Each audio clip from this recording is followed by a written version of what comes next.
Nós somos artistas do teatro, né?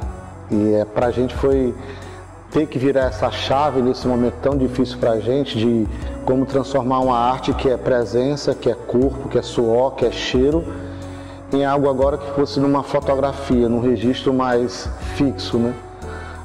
Eu pelo menos demorei um pouco para entender isso, né? Eu nunca sabia se eu estava ensaiando para gravar ou ensaiando para a plateia que estava ali na hora. Para mim foi difícil demais, né? Porque assim, eu tenho uma certa rejeição com esse mundo tecnológico. Esse negócio de estar em computador e tal, acho que é muito complicado. Eu sou muito travada nessa questão das tecnologias. Quando disse assim, vamos fazer, eu ficava, não, gente, isso não vai dar certo, sabe? Não vai dar certo fazendo teatro, eu na minha casa, o ator do outro lado. Como é que a gente vai conectar? Como é que vai conseguir contracenar? Não vai ter o olho no olho, mas eu surpreendi, sabe? Não sei se é porque pela entrega do elenco, acho que a gente se entregou muito a esse trabalho, eu acho que pela causa, né? Eu acho que a gente tá aí defendendo uma luta, uma bandeira. Então o espetáculo foi possível, né? A gente conseguiu perceber que a gente tocava o espectador, né? Um espectador assistindo a gente em São Paulo e se sentindo tocado. Isso foi muito gratificante, saber que era possível. No primeiro momento eu achei que eu não ia conseguir fazer, porque o meu teatro é muito pautado nesse teatro do encontro, no chegar junto do público, e aí ter esse intermediário é algo que eu achava que não iria conseguir. E a gente consegue descobrir, né, nas intempéries da vida, a gente consegue descobrir outras possibilidades. Eu sofri muito no começo porque as minhas cenas eram muito físicas com o Magno, eu torturava o Magno, eu torturo o Magno. E infelizmente não estava mais torturando ele, batia um pedaço, 2 garrafas de plástico para dizer que era ele. E a cada apresentação, a cada temporada, foi ficando mais divertido. Né? E aí eu acho que o mais importante é a gente refletir como a gente pode ressignificar todas as pessoas dentro do teatro, todos os trabalhadores da cultura, nessas outras versões que vão nos chegando, nessa adaptação que a gente precisou passar e precisa ainda, porque não acabou, nesse novo formato, sem perder ninguém, sem soltar a mão de ninguém. O que nós estamos fazendo agora nem é o teatro que nós fazemos no palco e nem é a linguagem audiovisual ou cinematográfica, né? Não é. Nós estamos tentando descobrir algo híbrido aí, que está entre um e entre outro. O ator em casa, numa telinha, ele tem que perceber o som dele, ele tem que perceber a história de liga e desliga microfone, se a luz dele, que ele angula ali, mesmo tendo técnico, que vá falar alguma coisa, ele que tem que armar, né? E eu, enquanto diretora, dirigindo de longe, eu vou ter que apurar meu olhar e meu ouvido para algo que eu não estava acostumada, que é a interpretação do ator.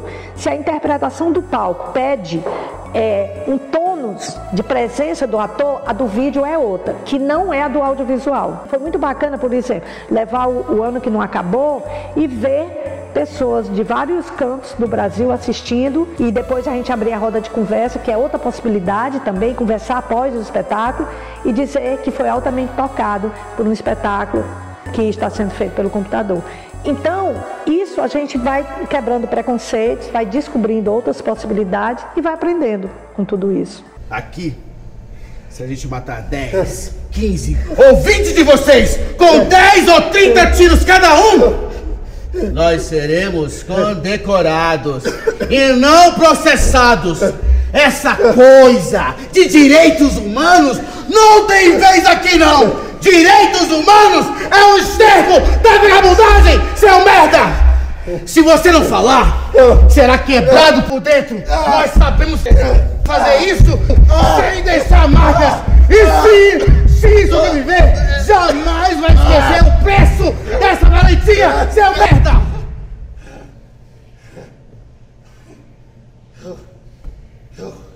Foi uma prisão sequestro, como tantas naquele tempo. E sem explicação. Nenhum de nós vinha da luta armada. E a única ação terrorista que nos vinha ali à cabeça, encarcerado, era a nossa própria prisão, sofrendo maus tratos por agentes de Estado armados, com poder sobre sua vida e morte. Eles tocavam um som agudo, um mi, como uma cornetada bem colada ao ouvido. Uma dessas cornetadas foi tão alta que eu só me lembro de ter acordado na minha cela. Eles me deixaram 2 dias sem comida e água. E ao invés disso, eles encheram minha boca de sal. E depois do sal, me deram urina para beber. Trazer discursos do hoje para um espetáculo que fala de uma coisa que aconteceu há 40 anos atrás. Então, por exemplo, eu botei na boca do torturador a entrevista da Regina Duarte, que era secretária de Cultura desse governo, e coube, e isso é muito assustador. Aí depois fomos para o Zoom, que depois fomos para uma outra experiência muito caótica, né? Que acho que todos os grupos estavam passando por isso, que é transformar esse espetáculo aí já no presencial, com muitos cuidados, mas transformar isso numa obra híbrida, um roteiro em audiovisual, gravado em 8 horas, né? Mais uma experiência, mais uma coisa interessante em 3 formatos e só fortalecendo o discurso. Então, é a perspectiva agora de busca para que essa arte que está chegando na casa de todo mundo por outros meios, faça também com que, de alguma forma, a gente reforce essas estruturas que estão tentando destruir, né? Que a arte, né, e a nossa força de luta consiga sustentar para que isso não seja totalmente destruído. Filho, marido, irmão, namorado, que não voltou mais. Insiste o anúncio nas folhas dos nossos jornais. Achados, perdidos, morridos. Saudades demais. Mas eu pergunto, a resposta é que ninguém sabe, ninguém nunca viu. Só sei que eu não sei quão sumido ele foi. Sei é que ele sumiu. E quem souber algo acerca do seu paradeiro, beco das liberdades, estreita e esquecida, uma pequena marginal nessa imensa avenida. Brasil.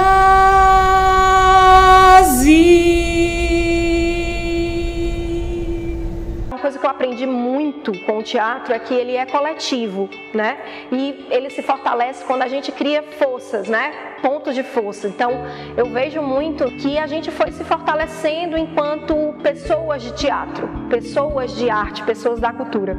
Então, a Bravia nasceu dessa vontade de pessoas que queriam fazer valer essa força, né? Essa união, né? Então a gente pensou, por que não fazer algo que só tenha mulheres? Fortalecer esse lugar, essa presença feminina e potente dentro de todas as áreas. Surgiu essa vontade de uma nova companhia de mulheres, que não podia ser expressões, que ele tem uma carga muito grande ainda para carregar. E a gente queria esse respiro novo, essa nova configuração de mulheres, tentar uma outra pegada de trabalho. E aí surgiu a Companhia Bravia, que foi nesse processo antes da pandemia, e a gente no início da companhia já entrou em pandemia. Foi surgindo ali, acho que da nossa amizade mesmo, a vontade de estarmos próximas para além dos momentos de descontração, enfim, de fruição. A princípio a gente não tinha, né? Não sabia o que ia fazer, a gente queria estar junta, isso a gente sabia. Tá, somos só mulheres, isso é uma coisa potente, isso é uma coisa importante também, que eu acho que demarca um lugar dentro de qualquer trabalho que a gente vai fazer.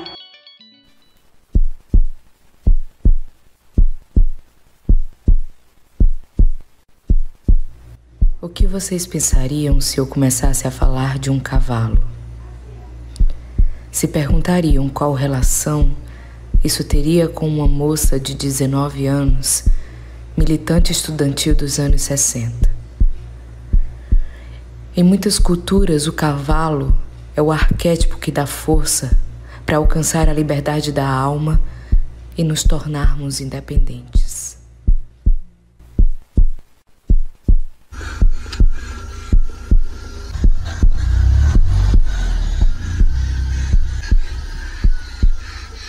Por descuido, ela teve muita autonomia na infância. Criada como Deus criou batatas. Assim, naturalmente assim. Essa independência e seu ingresso na Faculdade de Ciências Sociais lhe deu ideias libertárias e progressistas. Talvez essa juventude viesse para mudar o mundo mesmo. Uma tentativa de tomar as rédeas do seu próprio país. De fuçar para frente, empurrar com as patas traseiras a poeira de tempos de dominação e desigualdades. De correr muito para o futuro. Eu realmente, é o primeiro trabalho que eu estou participando, que eu estou desde o início presente. Então, eu sei o que atravessou as meninas, eu sei o que me atravessou, o que acontece, inclusive, durante a pesquisa, fora, dentro, na relação pessoal com as pessoas, influencia em tudo que eu vou trazer para a cena. Das que ousaram desobedecer. É um trabalho que passou um período todo, no primeiro momento, virtual, mas que nós tivemos contato com 12 mulheres, né? Mulheres que viveram o período da ditadura, que foram presas, torturadas. Algumas delas não diretamente, não foram torturadas diretamente, mas eram mães de mulheres e de homens também que foram presos e torturados. E a tortura dessas mães também a gente fala como tortura, né? Porque não foi só quem estava sendo torturado, a família toda era torturada. São marcas que ficam no corpo o resto da vida. Surgiu esse tema super potente, super importante, super invisibilizado, né? Do ponto de vista feminino, que é falar das mulheres cearenses, né? Que foram presas e torturadas no período da ditadura militar. Nós conversamos também com essas mães, conversamos com o irmão de uma cearense que foi para o Araguaia, que é a única cearense desaparecida política, sumiu no Araguaia, foi morta no Araguaia. Visitar a história dessas mulheres foi fantástico, né? Porque a Companhia Bravia tem esse recorte, né? É uma companhia feita por mulheres, das atrizes à técnica, um grupo formado de mulheres para falar sobre mulheres e para falar sobre as causas das mulheres, que de forma direta afeta também a questão social. Quando a gente foi na comissão de anistia, a gente descobriu inúmeros processos de muitas mulheres que umas foram guerrilheiras, outras pegaram arma, outras eram mães de pessoas perseguidas pela ditadura, então tiveram esse sofrimento e essa luta também, algumas mães que lutaram, outras que eram da organização, que puxava manifestação. Então, poxa, tinha mulheres participando de organizações importantíssimas para a democracia do Brasil. A gente, assim, se assustou e se encantou ao mesmo tempo. Com tantas histórias, né, com tantos depoimentos, com tanta vida ali que a gente não conhece, né? A nossa própria história, a história das pessoas que fizeram a sociedade que a gente vive hoje, que trouxeram várias melhorias, porque se não fossem elas, meu Deus, como é que a gente estaria vivendo, né?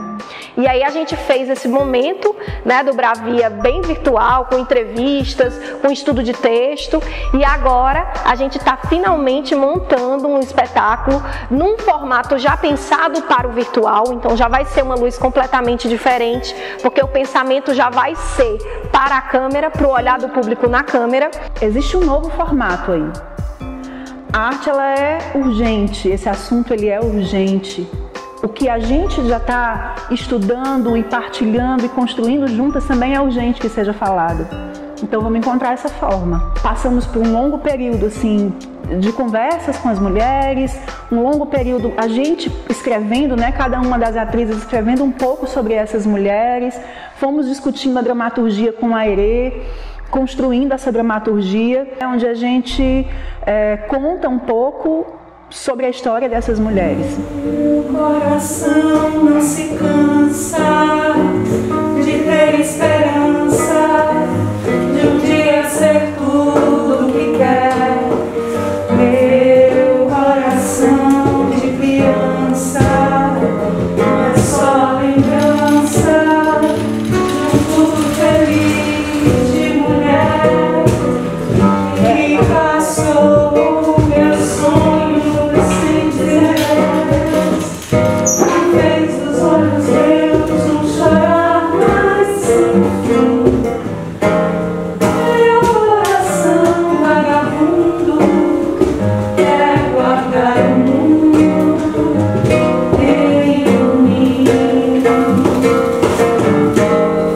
Meu coração vagabundo quer guardar o mundo em mim. Ela acha necessário falar sobre o período da ditadura, tanto no espetáculo Cactos, que hoje em dia se configura no O Ano Que Não Acabou, como também esse momento agora que a gente está querendo falar das mulheres, que sempre na literatura, na política, na história, se configuram os heróis homens. Uma ou outra mulher aqui se destaca. E por que não falar de muitas mulheres que lutaram? Nós estamos vivendo um momento muito complicado, né? Talvez tão complicado quanto no período da ditadura, cada um com as suas diferenças e as suas conjunturas políticas.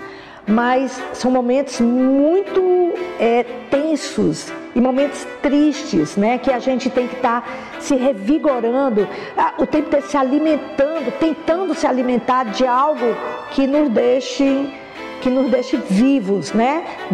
Vivos e potentes, tentando criar, porque para a gente criar, a gente tem que estar bem. E é muito difícil estar bem diante desse momento que nós estamos vivendo agora, com esse governo que destrói tudo que foi construído, né? Todas as lutas que se pode pensar para se chegar a uma democracia. Esse atual governo vem tentando minar por dentro, apodrecendo, né, as coisas por dentro até destruir totalmente, né, de dentro para fora. Então, isso é muito complicado para quem trabalha com arte. Você tem que protestar nesse mundo, e ela é essa figura do protesto, né? Então, para mim, Airê aqui no mundo é a inquietude que o mundo precisa. Ela veio para incomodar um cenário que a gente vê meio de destruição mesmo, assim, cada vez mais a sociedade se afundando. Nós vamos voltar. Nós vamos voltar. O teatro não é a primeira pandemia que o teatro passa, né? Se a gente for ver a história do teatro, ele já passou por várias pandemias, por várias guerras, e o teatro resiste até hoje, porque é a arte da presença, né? É o do olho, é a troca, é esse encontro. Então, o teatro vai passar por isso. Já nós vamos voltar para o palco, vamos voltar a fazer esse teatro revisitado por toda essa experiência desse momento doloroso, né, e trágico que nós estamos vivendo. Ele vai, claro, vai ser afetado, mas ele vai voltar para o palco. Nós vamos voltar de novo a olhar no olho do outro, vamos voltar a nos abraçar, a cantar junto, a se encontrar e fazer arte do jeito que a gente sempre quis fazer, né? Que é essa troca de energia entre as pessoas.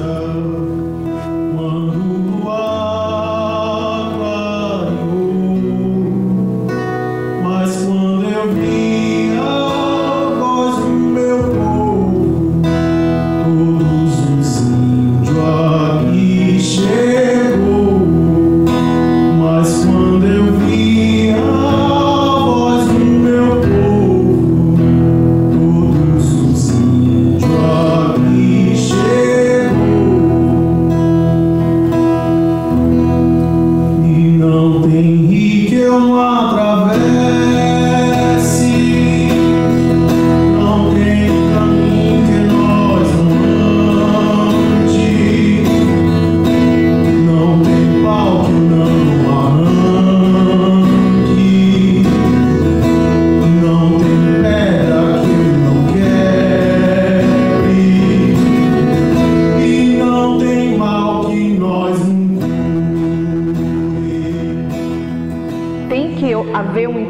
porque tudo que está passivo, que está calmo demais, é muito aceitável. E essa coisa de aceitar tudo é você passar pelo mundo sem vivê-lo. Para que a gente consiga se oxigenar, para que a gente consiga refletir, para que a gente consiga mudar, para que a gente não desista, sabe? Porque às vezes as coisas estão tão negativas, às vezes as notícias são tão desesperadoras até, e aí eu acho que a arte chega e diz assim: mas a gente consegue, a gente é capaz. E aí eu acho que a Herê diz isso com os trabalhos dela. É uma vida, né? Eu estou fazendo 33 anos de teatro, então é você olhar para trás, para todas essas memórias e ver uma construção, né? Ver toda uma construção de descobertas, de encontro com várias pessoas, né? De trocas que me fizeram crescer enquanto artista, enquanto pessoa. Então, emociona também, né? Ouvir o que as pessoas também estão falando, né? De como tudo que foi construído tocou a elas também, que também fez crescer. Estar no coletivo é se fortalecer, né? E também não falar para o seu umbigo, é você fortalecer o seu discurso, fortalecer as suas ideias. Quando você consegue manter um coletivo, as pessoas conectadas com aquela ideia, acreditar que aquele trabalho é a sua voz para o mundo, o trabalho perdura. E aí é interessante pensar, assim, olhando, né, para esse início e olhando para o meu trabalho hoje, é muito interessante perceber que vários elementos que estavam sendo experimentados no primeiro trabalho são elementos que continuam no meu trabalho até hoje. Claro, com outras características, né, com técnica agora, mas eles estavam presentes ali. A raiz do que eu faço hoje estava presente nesse início. E é muito bacana perceber isso. Eu acho que o teatro é tão efêmero, né? E que bom que ele está conseguindo registrar, que bom que as pessoas que estão interessadas poderão ter acesso ao que se fez, ao que está se fazendo hoje. Eu acho que todas as pessoas que têm a entrega, no que quer que façam, em qualquer trabalho que elas executem, mas se elas fazem com amor, como a Herê faz, né? Eu acho que elas são fundamentais na transformação do mundo.